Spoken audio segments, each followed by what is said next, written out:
নমস্কার বন্ধুরা, সবাই কেমন আছেন? আশা করি খুব ভালো আছেন। আপনাদের আশীর্বাদে আমিও খুব ভালো আছি। কাকুলি ব্লগে আপনাদের স্বাগত জানাই। তো চলুন বন্ধুরা, আজকে কি রান্না করি দেখা যাক। আজকে বাজার থেকে দাদা কিন্তু মাছ নিয়ে এসছে। এখন মাছ আমাদের ঘরে। মাছের মাথাটা নুন দিয়ে মেখে ভালো করে ধুয়ে আগে তুলে নিল। সেদিনকে যে মাছ এনেছিল রুই মাছ, সেদিনকে মাথাটা খাওয়া হয়নি, মাথাটা রেখে দিলাম। দাদা গেছে বাজারে, এখানে আমি মাথাটাও বার করে রেখে দিলাম। ফ্রিজ থেকে ঠান্ডাও হয়ে গেছে, বরফটা গলে গেছে। বরফ থেকে ফ্রিজে মাছ থাকলে বরফ বলতে অনেকটা সময় নেয়। বাজার আমি বার করে রেখে দিয়েছি। আজকেও বাজার থেকে নিয়ে এসেছে একটা মাছের মাথা, কাতলা মাছ আর ডিম। এই মাছটা বললো এসে গোটা মাছ, প্রায় 1 কিলোর ওপরে মাছটা, একদম জ্যান্ত কাতলা মাছ নিয়ে এসছে। তো চলুন, এখন জ্যান্ত কাতলা মাছ, পুকুরের মাছ, একটু ভালো করে ধুতে হবে, না হলে গন্ধ ছাড়বে। পুকুরের মাছ দেখবেন একটু গন্ধই ছাড়ে। নদীর মাছে গন্ধ কম ছাড়ে, পুকুরের মাছে কিন্তু একটু গন্ধ বেশিই ছাড়ে। তার জন্য গরম জল দিয়ে যদি বন্ধুরা ধোন মাছটা, তা কিন্তু একদম গন্ধ ছাড়বে না, একটু প্যাক গন্ধ ছাড়ে, যেহেতু পুকুরের মাছ। আমি তার জন্য এমনিও বরফের মাছ বন্ধুরা উষ্ণ গরম জল দিয়ে যদি ধোন না, দেখবেন খেতে কিন্তু মাছ খুব টেস্ট লাগে। আর আমি সব সময় গরম জল দিয়ে ধুয়েই নিই। যারা আমার ব্লগ দেখেন রীতিমতো তারা তো জানেন, গরম জল দিয়ে মাছ ধুলে পরে মাছ খেতে খুব টেস্ট হয়। আমার মা ঠাকুমা এরা বলতো, মাছ যত ধোবে হবে মিঠা, আর মাংস ধুইলে হয় রুঠা। এটা কিন্তু বড়দের কথা, আগেকার কথার কিন্তু দাম আছে। যারা বলতেন তারা কিন্তু একদম সঠিক কথা বলতেন। চলুন, আমার মাছ কিন্তু ধোয়া হয়ে গেছে। আর সব মাছ তো আজকে রান্না করব না, যতটা আমাদের লাগবে ততটা মাছই আমি নিয়ে নিয়েছি। আর এই মাছগুলো ফ্রিজে তুলে রাখি। চলুন, এই মাছগুলো দিয়ে আরেকটা জিনিস আমি একদিন বানাবো, সেটাও আপনাদের সাথে শেয়ার করব। চলুন, নুন হলুদ মেখে রাখি। মাছের মধ্যে নুন হলুদ গেলে পরে মাছের টেস্ট কিন্তু দ্বিগুণ হয়। আর আজকে দেখলেন ডিমও এনেছে। আমার মেয়ে কিন্তু ডিম খেতে খুব ভালোবাসে, মাছের ডিম। তার জন্য অনেক দিন পর পেয়েছে, প্রায় 6-7 মাস হয়ে গেল আমাদের ঘরে মাছের ডিম আসেই না, পাওয়াই যায় না। তো মাছের ডিমের মধ্যে নুন লঙ্কা, একটু গুঁড়ো লঙ্কার হলুদ মেখে রেখে দিলাম। এটাকে শুধু ভাজবো লঙ্কা দিয়ে। গরম গরম ভাতে এরকম মাছের ডিম খেতে খুব ভালো লাগে, আমাদের তো খুব ভালো লাগে। আর দিয়ে দিলাম একটু সামান্য আটা। কেন দিলাম জানেন বন্ধুরা আটাটা? কে কে দেন এরকম আটা আমাকে কিন্তু কমেন্ট করে জানাবেন। আমি তো দেই, কারণ এই ডিমটা যখন কড়াইতে দেব, একটু তেল রাখবো, তখন ফাটবে না। আর না হলে না, দিলে পরে খুব ফাটে, চারিদিকে ছিটে যাবে। তার জন্য একটু আটা মেখে দিলাম। আপনারাও যখন ডিম আনবেন তখন একটু আটা মেখে দেবেন, দেখবেন ফাটবেই না। এবার দিয়ে দিলাম, দিয়ে এবার ঢেকে দেব, তবে আর ফাটবে না। বেশ লাল করে মাছের ডিমগুলোকে উল্টে পাল্টে ভেজে নেব।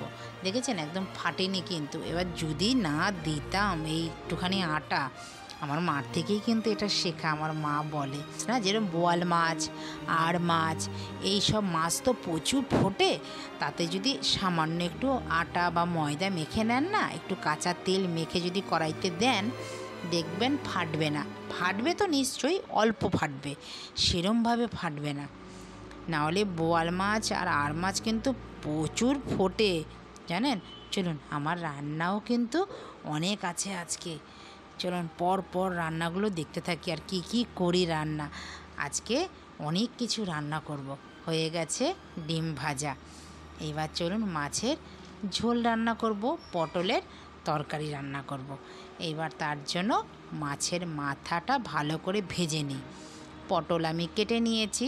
পটল নিয়েছিলাম অনলাইন থেকে, সেই পটলগুলো বেশ বড় বড়, কিন্তু পটলগুলো কেটে নিয়েছি, কেটে ধুয়ে একটু নুন মেখে রেখে দিয়েছি। তাতে পটলের মধ্যে নুনটাও ঢুকবে, পটলটা খেতেও ভালো লাগবে। দেখুন এদিকে আমার মাছও মাথাটা ভাজা হয়ে গেছে। এবার মাছগুলো ভেজে নেব। কড়াই তো গরমই আছে, একবারে মাছের জিনিসগুলো সব ভেজে নিলাম। মাথাও ভাজা হয়ে গেল, এবার মাছগুলো ভেজে নেব এক এক করে। যত কটা মাছ আছে কড়াইতে যেভাবে ধরে যেন ছাকা তেলে মাছটা ভাজা হয়, একটু লাল করেই ভেজে নিলাম। দেখুন বেশ উল্টে পাল্টে, চলুন একবার তো ভাজা হয়ে গেল মাছ। এবার যা আছে এবার এইগুলো পেটিগুলো ভালো করে ভেজে নিই। চলুন ভাজা আর কাটাকুটি এইগুলো করে নিলে পরে রান্না কিন্তু করতে একদম বেশি দেরি হয় না। আর আমি রান্না করলে খুব একটা দেরি হয়ও না আমার খুব তাড়াতাড়ি। কেন বলুন তো, আমি সব আগে গুছিয়ে নিই। আগে মাছ ধুয়ে নিলাম, দেখলেন নুন হলুদ মেখে রেখেছি, তারপরে কাটাকুটি করে জোগাড়টা করে রেখেছি, তারপরে এবার মাছগুলো ভেজে নিচ্ছি। দেখুন মাছগুলো ভাজাও হয়ে গেল। চলুন এবার মাছের ঝোল বানাবো। মাছের ঝোল কিভাবে বানাই সেটাও দেখতে থাকুন। গরমটা তো প্রচুর পড়েছে, তার জন্য রিচ খাবার তো খাবো না, অল্প হালকা পাতলা ঝোল করব। কীরকম ঝোল করি চলুন মাছের ঝোল বানাই কিভাবে দেখুন। লম্বা লম্বা করে আলু কেটে নিয়েছিলাম, আর এখানে দিয়ে দিচ্ছি কালো জিরে ফোড়ন ওই তেলেই দিয়ে এবার আলুগুলো ভালো করে একটু লাল করে ভেজে নেব। আলুগুলো ভাজা হতে থাকুক, একটু নেড়ে দিলাম। ততক্ষণে আমি মশলাটা রেডি করে নিই। ধনে গুঁড়ো, জিরের গুঁড়ো, একটু কাঁচা লঙ্কা পেস্ট আর একটু হলুদ আর নুন একসাথে 3 থেকে 4টাকে গুলে এবার দিয়ে দিলাম আলুর মধ্যে। দিয়ে দিলাম টমেটো, একটা বেশ বড় দেখে লাল দেখে টমেটো দিলাম। তরকারিটাও একটু লাল লাল কালার হবে আর টকটকও হবে, বেশ খেতেও ভাল লাগবে। আর গরমকালে দেখবেন একটু টকটক খেতে ভালো লাগে। দেখুন একদম নাড়া চাড়া দিয়ে ঘন ঘন দুবার নেড়ে দিয়েছি। দেখুন একদম তেল ছেড়ে গেছে, মশলা কষে গেছে একদম। এইভাবেই মশলা কষাতে হয়, তবে মাছের ঝোল খুব টেস্ট হয়। চলুন এবার গরম জল দিয়ে দিই। গরম জল যতটা লাগবে পরিমাণের ততটুকু গরম জল আমি দিয়ে দিলাম। ঝোল যতটা রাখবো, এটা একটু মাখা মাখা খেলেও অসুবিধাও হয় না, যেহেতু আমাদের ঘরে একটু ঝোল লাগে, তো আমি একটু ঝোল দিলাম পরিমাণ মতন। এটা আবার একদম টেলটেলে ঝোল করলাম না, একটু মোটামুটি ঝোল রাখলাম। মাখা মাখাও বলা চলে না, এটা একটু ঝোল দিয়ে যেন ভাতটা মেখে খেতে পারি সেই রকম ঝোল রাখলাম। চলুন আমার ঝোল ফুটে গেছে, আলুও সেদ্ধ হয়ে গেছে। এইবার মাছগুলো সব দিয়ে দিই। মাছগুলো দিয়ে ঢেকে দেব। ঢেকে দেওয়ার পরে 2-4 মিনিট ফুটবে মাছটা সেদ্ধও হয়ে যাবে, তখন নামিয়ে নেব। তো আমার হয়েও গেল মাছের ঝোল, ডিম ভাজাও হয়ে গেল। আমার বাকি রইল এবার পটলের তরকারি। পটল আমি কেটে নিয়েছি, আলুও কেটে নিয়েছি, সব জোগাড় আছে। পটলের তরকারি করতেও আমার বেশিক্ষণ সময় লাগবে না। এদিকে পটলের আজকে রান্না করব পটলটা যে মাছের মাথা দিয়ে। অনেক দিন পর আমরা আজকে মাছের মাথা দিয়ে পটলের রসা খাবো। বন্ধুরা আমরা তো রসা বলি, আপনারা কি বলেন? আমরা চিংড়ি মাছ দিয়েও খাই বাঙালরা, জানেন? এই পটলের রসা খুব ভালো লাগে খেতে, আপনারাও খেয়ে দেখবেন, খুব ভালো লাগে। আমি দিয়ে দিলাম আলুটা একটু ভালো করে লাল করে ভেজে নেব। ওইখানে পটল ভাজা বসিয়ে দিয়েছি আরেকটার মধ্যে। পটলটাও আস্তে আস্তে ভাজা হচ্ছে, একদম অল্প আঁচে পটলটা ভেজে নেব। ওই কড়াইটার মধ্যে তেল ছিল, তেলটার মধ্যে দিয়ে দিলাম। এবার ওই কড়াইটা আবার এর মধ্যে ঢেলে দিলাম। তেলটাও নষ্ট হলো না আর কড়াইটাও পুড়লো না। বলুন, ওটা তো স্টিলের কড়াই, ওটার মধ্যে বেশি ভাজাভুজি করলে পুড়ে যায়, তখন মাজতে খুব কষ্ট হয়। তার জন্য আমি আবার এর মধ্যেই ঢেলে দিলাম। দেখুন পটলগুলো পুরো লাল করে ভেজে নিয়েছি, আলুগুলো লাল করে ভেজে নিয়েছি। এবার পটল শুধু মশলা কষিয়ে দেব। চলুন তুলে নিই, পটলগুলো তুলে নিলাম। 2টো পটল পড়েও গেল, চলুন তুলে নিই।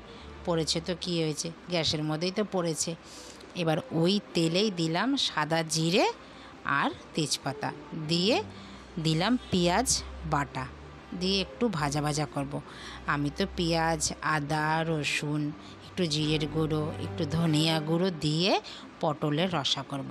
বন্ধুরা আপনারা এইভাবে বানান, আমি যেইভাবে বানালাম একদিন খেয়ে দেখবেন, আপনারা তো অনেক রকম পটল রান্না করে খান, একদিন এইভাবে চিংড়ি মাছ বা এরকম মাছের মাথা দিয়ে খেয়ে দেখবেন, টমেটো দিয়ে আমি যা যা দিলাম।